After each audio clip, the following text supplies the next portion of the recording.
C'est un arbre sacré, légendaire, qui peuple nombre de contes africains. Le baobab, étonnant de longévité, magnifique de poésie, a aussi d'autres atouts. Ses fruits, les pains de singe, ont des vertus énergisantes incomparables. Deux Montpelliérains inspirés ont décidé d'en faire une boisson bio. C'est le dossier de cette édition. Il est signé Jérôme Gossin et Delphine Aldebert. L'astringence du thé aussi.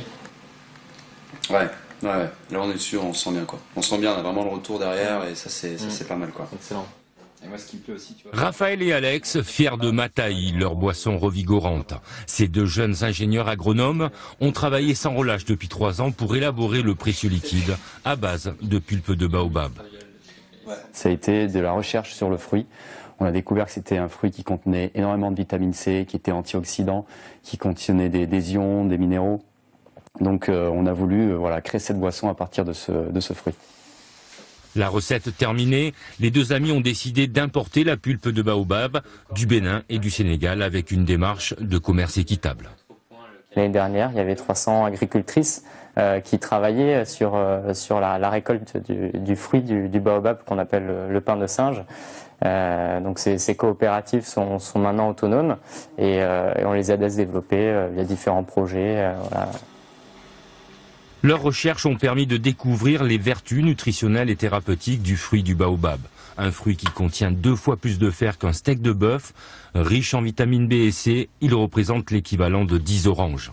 Pour garantir aux consommateurs tous ces bienfaits, Alex et Raphaël sont obligés de réaliser des tests régulièrement. On va faire une étude de stabilité du produit à l'étuvage et on va faire aussi également les contrôles qualité, donc Brix, donc la matière sèche, l'acidité, le pH et tout ça c'est les contrôles de base pour voir si l'échantillon correspond au cahier des charges de la fabrication. Et les restaurants ou snacks bio à Montpellier ont vite passé commande. Pour l'instant, les deux ingénieurs livrent eux-mêmes les cartons de Mataï et en profitent pour démarcher de nouveaux clients. C'est pas évident parce qu'on a une boisson relativement atypique. On passe pas par des circuits classiques puisqu'on est nous-mêmes producteurs de la boisson. Donc pour nous c'est important de démarcher chaque point de vente, de rencontrer chaque personne, chaque point de vente pour l'expliquer vraiment quelle est notre boisson et quel intérêt ils ont à vendre notre boisson.